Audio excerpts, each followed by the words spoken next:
नमस्कार दोस्तों, स्वागत है आप सबका फिर से। ये है हमारा chapter 23 of Bipin Chandra modern history. इससे पहले we have already covered chapter 1 to 22 and polity by Laxmikant completed. Shankar IAS environment also completed, आपको प्लेलिस्ट में मिल जाएंगी। इस वीडियो के एंड में भी मैं उसको बता दूंगा, प्लेलिस्ट के लिंक मैं आपको दे दूंगा। उसके अलावा आपको वीडियो के डिस्क्रिप्शन सेक्शन में टेलीग्राम का चैनल का लिंक मिल जाएगा, join it so that you can get updates about the videos and the notes। और आप इन नोट्स की पीडीएफ गूगल का भी लिंक मैंने इसमें दिया हुआ है, उससे भी आप ले सकते हैं। ठीक है।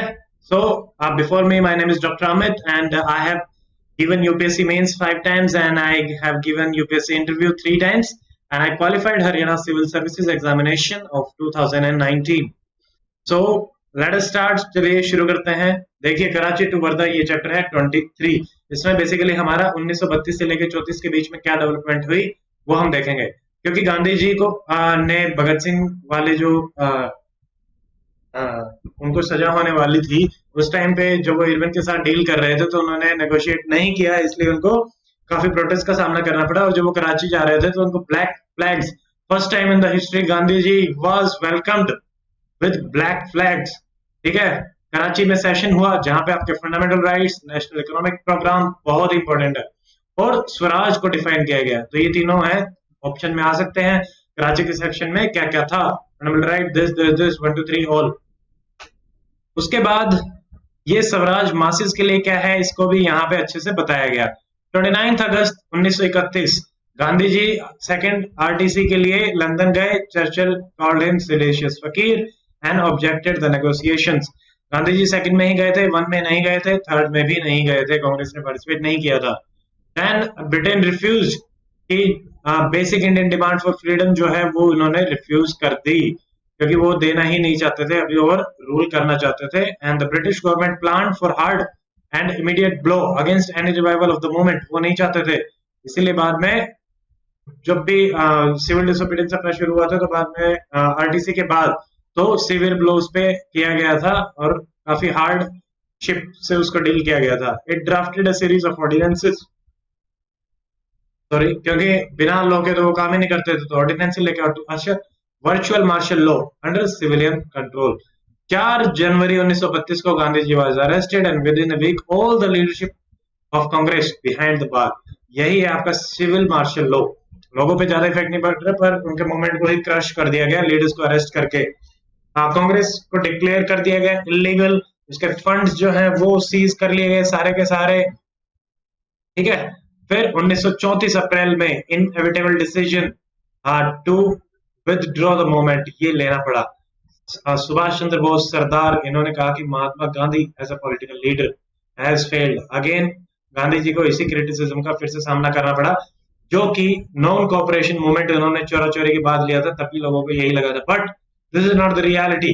क्यों? क्योंकि ये उनकी स्ट्रेटेजी ही रहती है। 1930 से 34 no success, but will to fight जो है वो आपकी स्ट्रेंथन हुई। ब्रिटिश गवर्नमेंट में फेथ भी गया। क्यों? क्योंकि कर ही नहीं पाया कुछ, ज्यादा रोक भी नहीं पाए थे, कंप्लीटली शैटर्ड। उन्हें लगा कि अब तो जीता जा सकता है, जल्दी ही आजादी मिल जाएगी। British policy of divide and rule further expose कर दी गई सबके सामने। ठीक है। बाय द कम्युनल अवार्ड जो 1932 में आए थे, राम से मैकडोनल्ड लेके आए थे, इनको डिप्रेस क्लास को इन्होंने एक्सटेंड कर दिया। इससे क्या हुआ कि हिंदुइज्म में भी, मतलब हिंदू कम्युनिटी में भी ये लोग चाह रहे थे कि कम्युनल अवार्ड्स को लाया जाए। पहले हिंदू मुस्लिम डिवाइड तो कर ही चुके थे, with the aim to prevent growth of common national consciousness. Congress ने ना तो इसको रिजेक्ट किया ना ही इसको एक्सेप्ट किया, बट गांधी जी यरवदा जेल में fast up to that. Gandhi ji का मस्त फंडा था, कुछ भी अगर उन्हें अच्छा नहीं लगता तो मैं नहीं खा रहा भाई खाना। ठीक है। तो पूना पैक्ट हुआ। फिर उसके बाद तो पूना पैक्ट में क्या हुआ, भीमराव अंबेडकर, गांधी जी और मदन मोहन मालवीय जी ने मिलकर कहा कि ठीक है, हम इसको कम्युनल नहीं रखेंगे, बट कम्युनल अवार्ड्स नहीं, रिजर्वेशन दे दो। तो उस पे मान गए। देन 20 सितंबर 1932 फास्ट अनटू दैट इन्होंने किया था शुरू। तो उसके में एक और जो डिमांड इनकी थी कि भाई जो टेम्पल्स हैं उनको भी खोला जाए फॉर द डिप्रेस्ड क्लास।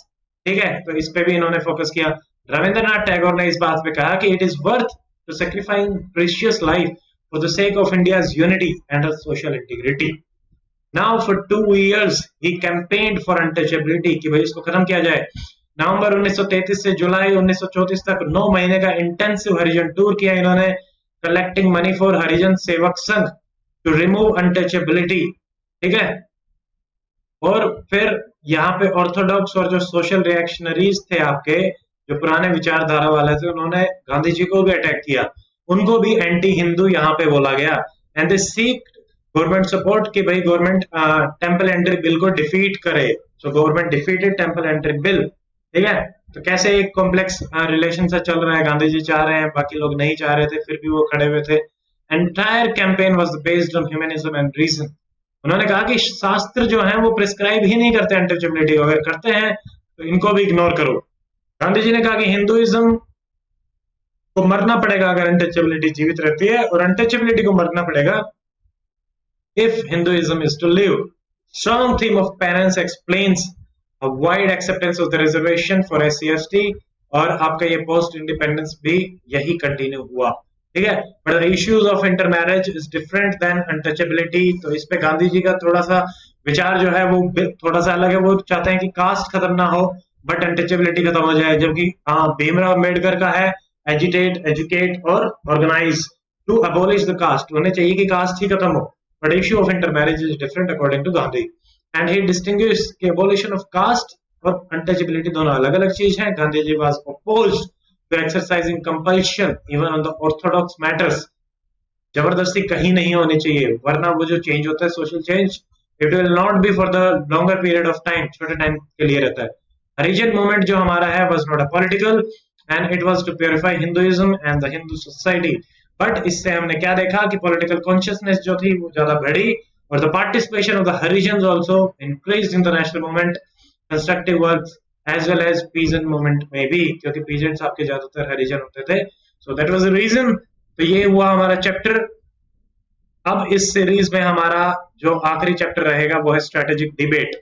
इस चैप्टर के बाद हम बिपिन चंद्रा को यहाँ पे स्टॉप कर रहे हैं। 25 चैप्टर 26 चैप्टर हमारे कंप्लीट हो चुके हैं। उसके बाद मैंने अपने खुद के नोट्स बनाए हुए हैं, फैक्ट जो मॉडर्न हिस्ट्री के सबसे दी मोस्ट इंपोर्टेंट फैक्ट है। I will bring them in 2 और 3 लेक्चर्स। 3 से 4 घंटे के अंदर अंदर हम शुरू से लेके आखिरी तक मॉडर्न हिस्ट्री के सारे लेक्चर्स कवर अप करने की कोशिश करेंगे in that. So see you in the next lecture, and if you like this please share and subscribe. Till then stay healthy, good bye, Jai Hind.